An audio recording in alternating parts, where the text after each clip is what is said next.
ओम शांति। आज प्यारे बाबा के 18 नवंबर के महावाक्य हैं। आज के महावाक्यों में सत्य बाप सत्य देवता बनाकर सतयुग की स्थापना कर रहे हैं, जहाँ किसी सत्संग की आवश्यकता नहीं होती। सत्य बाप हमारे सत्य बाप भी हैं, सत्य टीचर भी हैं और सत्य सतगुरु भी हैं। सत्य शिक्षक इस समय हमें वर्ल्ड की हिस्ट्री ज्योग्राफी समझा रहे हैं। सतगुरु बनकर सबको सद्गति दे देते हैं और सतयुग जब आ जाता है तो सत्य देवताओं के द्वारा कर्म अकर्म होते हैं, क्योंकि सत्य बाप का वरदान उनको मिलता है संगम युग पर।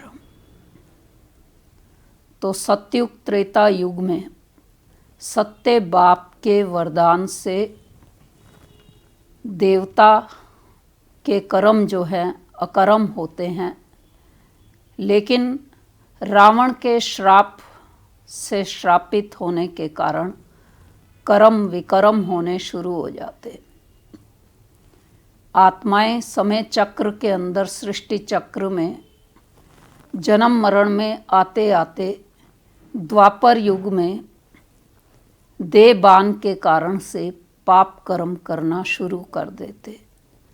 विकारों के वशीभूत होने के कारण से, रावण के श्राप से श्रापित होने के कारण से विकर्म शुरू हो जाते हैं। दूसरा, बाबा आज सूक्ष्म वतन में फरिश्ते होते हैं, उसका भी रहस्य समझा रहे हैं कि दुनिया में तो ये भी नहीं पता किसी को कि फरिश्ते हैं कौन।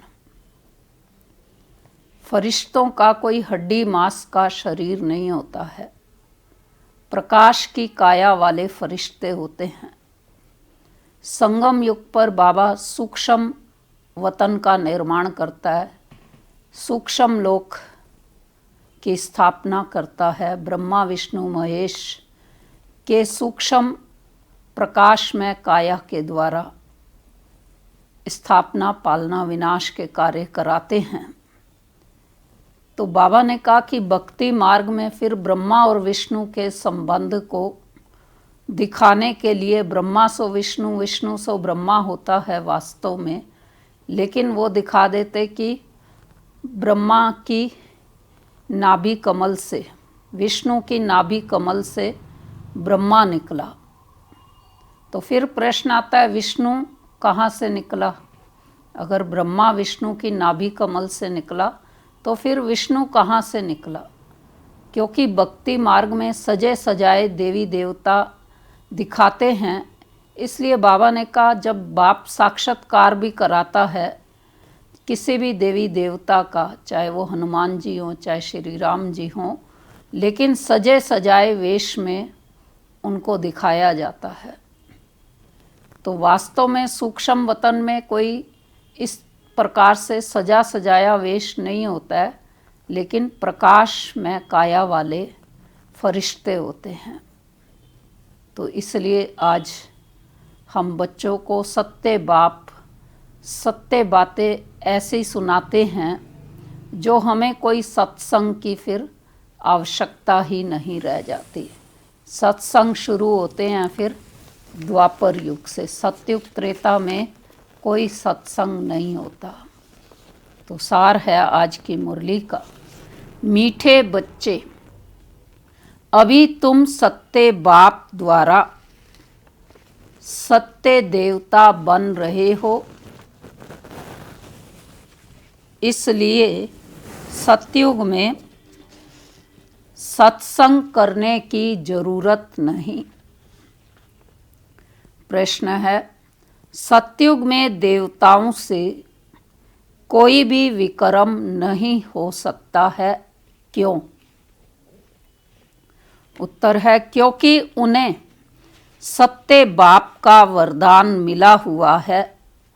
विक्रम तब होता है जब रावण का श्राप मिलने लगता है। सतयुग त्रेता में है ही सदगति, उस समय दुर्गति का नाम नहीं।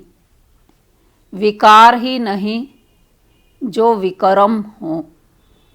द्वापर कलयुग में सबकी दुर्गति हो जाती है, इसलिए विक्रम होते रहते हैं।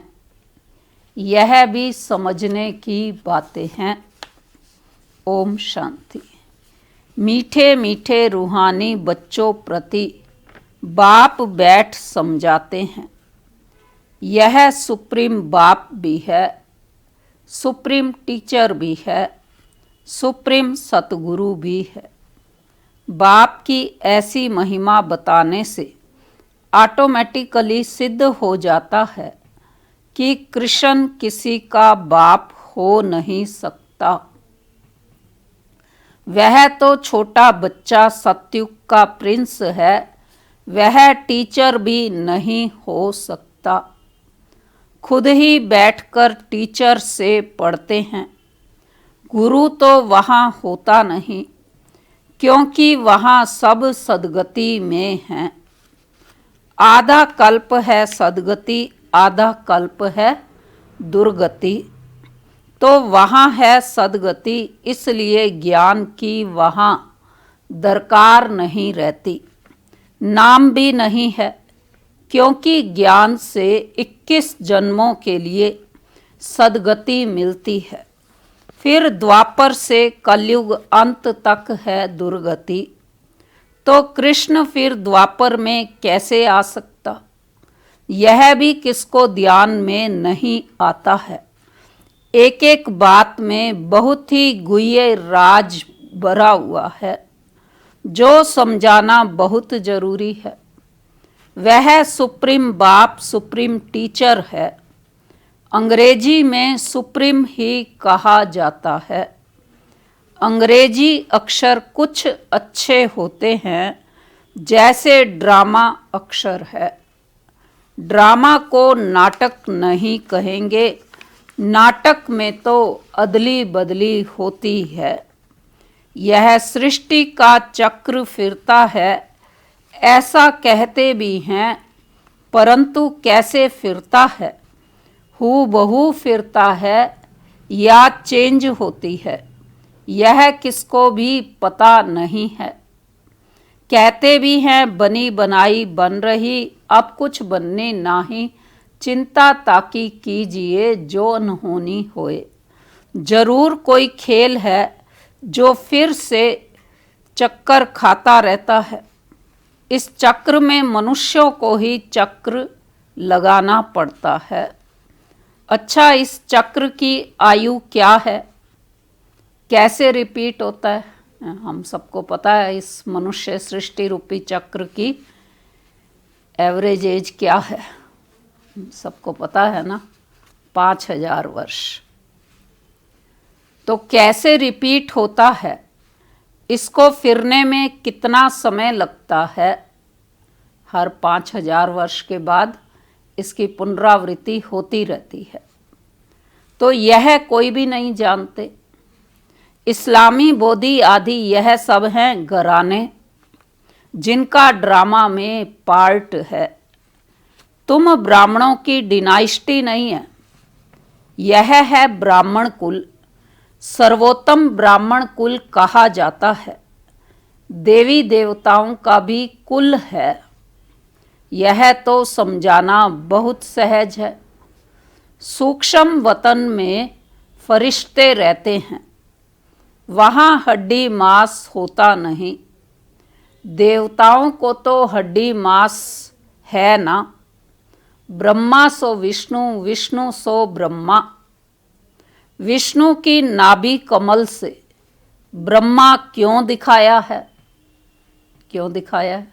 हम सब समझ गए हैं। विष्णु माना लक्ष्मी नारायण का कंबाइंड स्वरूप, और श्री नारायण सतयुग के प्रथम विश्व महाराजन जन्म मरण में आते आते अंतिम जन्म लेखराज और शिव बाबा की प्रवेशता के बाद लेखराज का नाम बदली होकर ब्रह्मा हो जाता। इसलिए दिखाया विष्णु की नाभि कमल से ब्रह्मा निकला। सूक्ष्म वतन में तो यह बातें होती नहीं, ना ज्वारात आदि हो सकते। इसलिए ब्रह्मा को सफेद पोषधारी ब्राह्मण दिखाया है। ब्रह्मा साधारण मनुष्य बहुत जन्मों के अंत में गरीब हुआ ना, इस समय है ही खादी के कपड़े। वह बेचारे समझते नहीं कि सूक्ष्म शरीर क्या होता है। तुमको बाप समझाते हैं, वहाँ हैं ही फरिश्ते जिनको हड्डी मांस नहीं होता। सूक्ष्म वतन में तो यह श्रृंगार आदि होना नहीं चाहिए, परंतु चित्रों में दिखाया है तो बाबा उसका ही साक्षात्कार कराए, फिर अर्थ समझाते हैं। जैसे हनुमान का साक्षात्कार कराते हैं। अब हनुमान जैसा कोई मनुष्य होता नहीं। भक्ति मार्ग में अनेक प्रकार के चित्र बनाए हैं, जिनका विश्वास बैठ गया है। उनको ऐसा कुछ बोलो तो बिगड़ पड़ते। देवियों आदि की कितनी पूजा करते हैं, फिर पूजा करते। अभी नवरात्रे आए थे ना, फिर तो उसके बाद दशहरा दिवाली भी हो गए। लेकिन मूर्ति बनाकर फिर क्या करते, फिर डुबो देते हैं। यह सब है भक्ति मार्ग। भक्ति मार्ग के दलदल में गले तक डूबे हुए हैं, तो फिर निकाल कैसे सकेंगे? निकालना भी मुश्किल हो जाता है। कोई कोई तो औरों को निकालने निमित्त बन खुद ही डूब जाते हैं। खुद गले तक दुबन में फंसते, अर्थात काम विकार में गिर पड़ते हैं। यह है सबसे बड़ी दुबन। दुबन अर्थात दलदल। सतयुग में यह बातें होती नहीं। अभी तुम सत्य बाप द्वारा सत्य देवता बन रहे हो, फिर वहाँ सत्संग होते नहीं। सत्संग यहाँ भक्ति मार्ग में करते रहते हैं, समझते हैं सब ईश्वर के रूप है, कुछ भी नहीं समझते।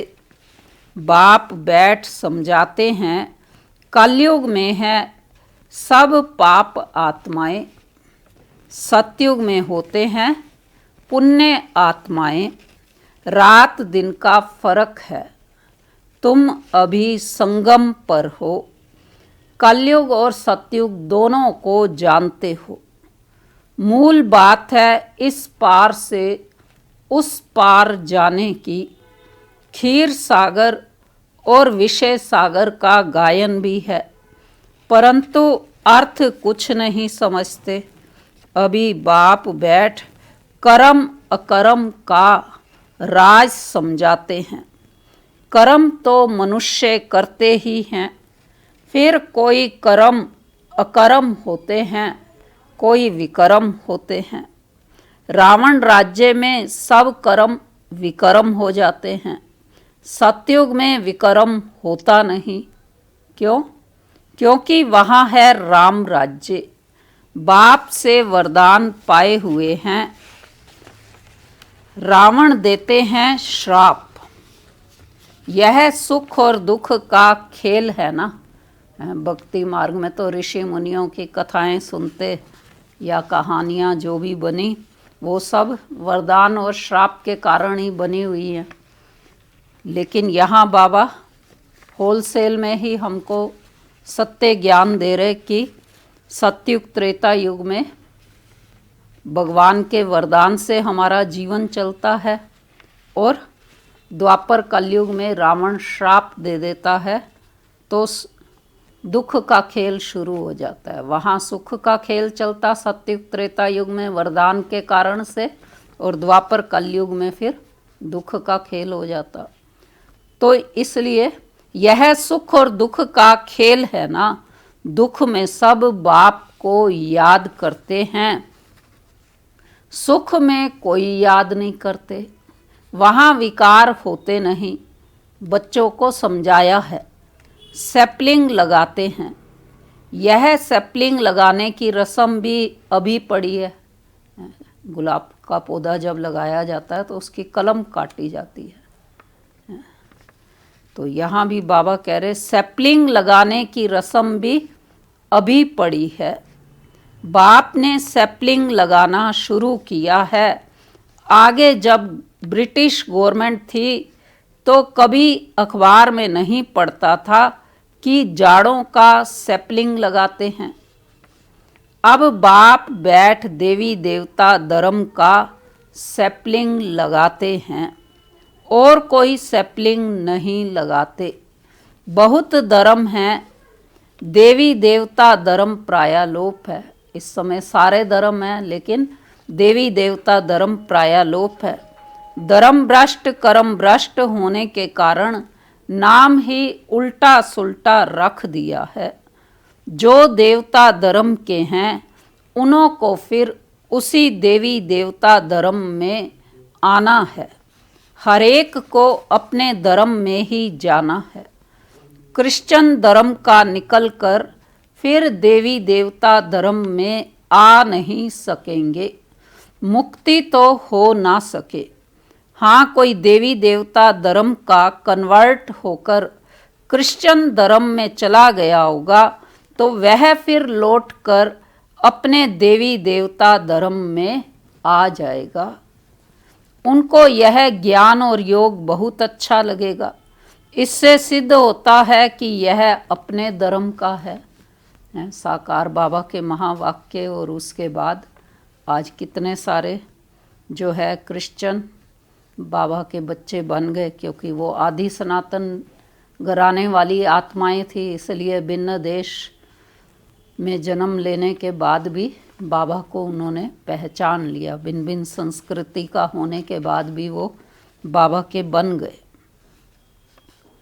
तो वह फिर लौटकर अपने देवी देवता धर्म में आ जाएगा। उनको यह ज्ञान और योग बहुत अच्छा लगेगा। इससे सिद्ध होता है कि यह अपने धर्म का है। इसमें बड़ी विशाल बुद्धि चाहिए समझने और समझाने की। धारणा करनी है, किताब पढ़कर नहीं सुनाना है। जैसे कोई गीता सुनाते हैं, मनुष्य बैठकर सुनते हैं। कोई तो गीता के श्लोक एकदम कंठ कर लेते हैं, बाकी तो इनका अर्थ हर एक अपना अपना बैठ निकालते हैं। श्लोक सारे संस्कृत में हैं। यहाँ तो गायन है, कौन सा, कि सागर को स्याही बना दो, सारा जंगल कलम बना दो, तो भी ज्ञान का अंत नहीं होता। गीता तो बहुत छोटी है, 18 अध्याय हैं। इतनी छोटी गीता बनाकर गले में पहनते हैं। बहुत पतले अक्षर होते हैं। गले में पहनने की भी आदत होती है। कितना छोटा लॉकेट बनता है, वास्तव में है तो सेकंड की बात है। बाप का बना जैसे कि विश्व का मालिक बना।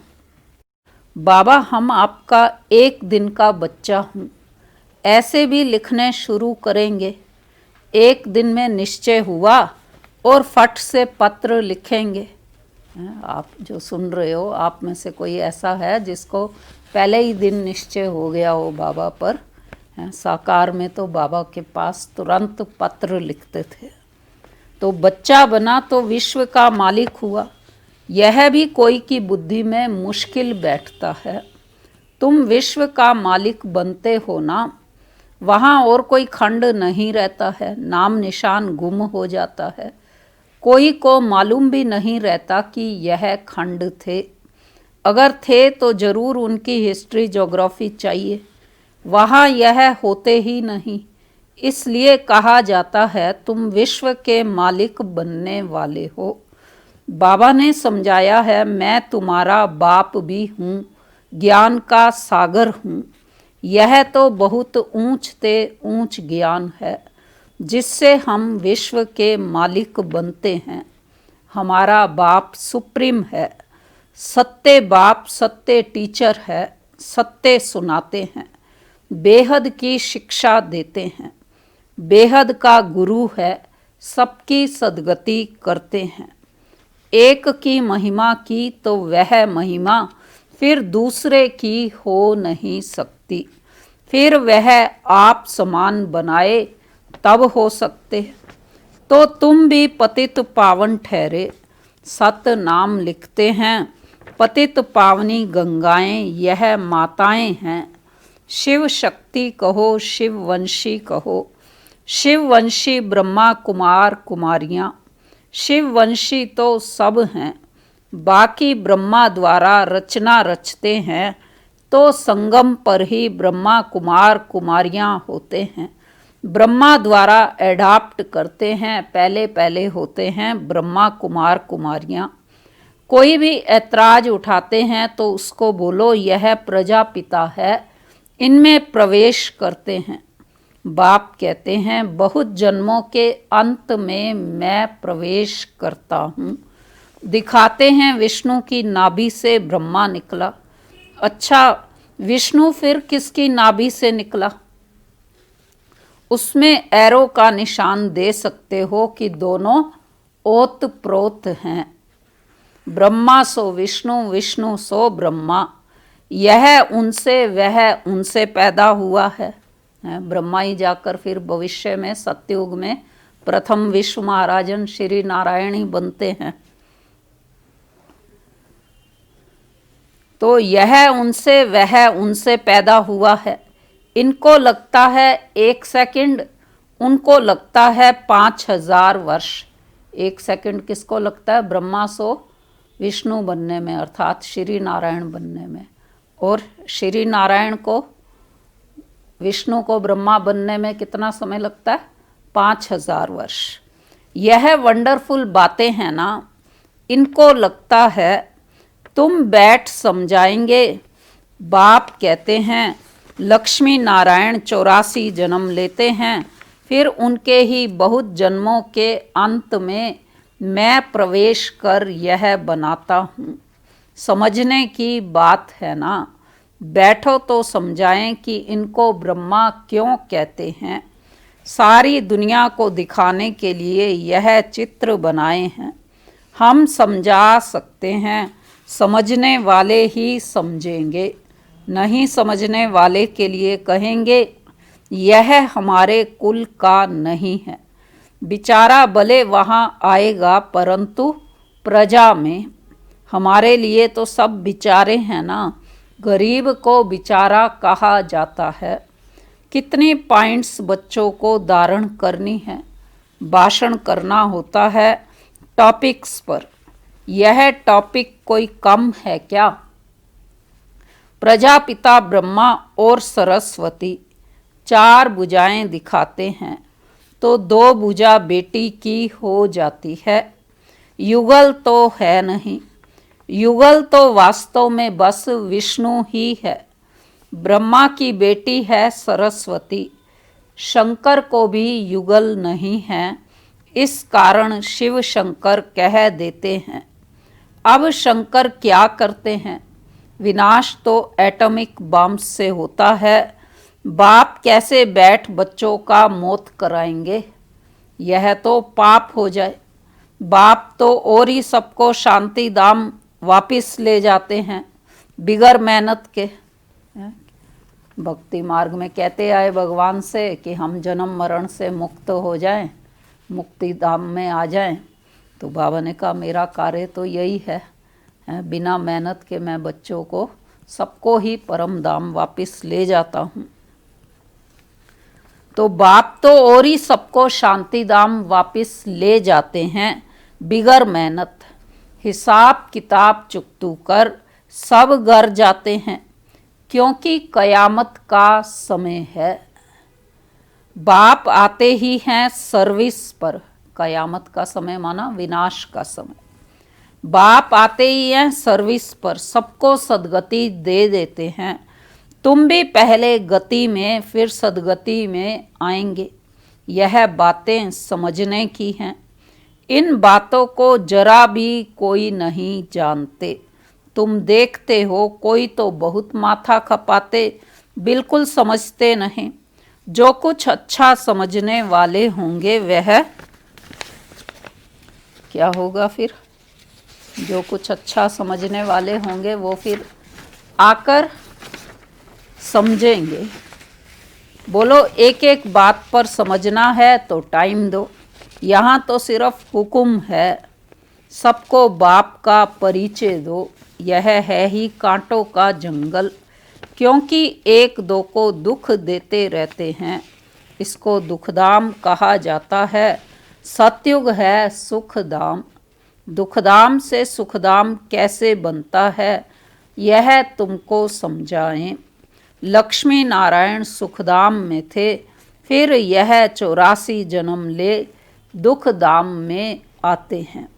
यह ब्रह्मा का नाम भी कैसे रखा? बाप कहते हैं, मैं इसमें प्रवेश कर बेहद का संन्यास कराता हूँ। फट से संन्यास करा देते हैं, क्योंकि बाप को सर्विस करानी है, वही कराते हैं। इनके पिछाड़ी बहुत निकले जिसका नाम बैठ रखा। वह लोग फिर बिल्ली के पुंगरे बैठ दिखाते हैं।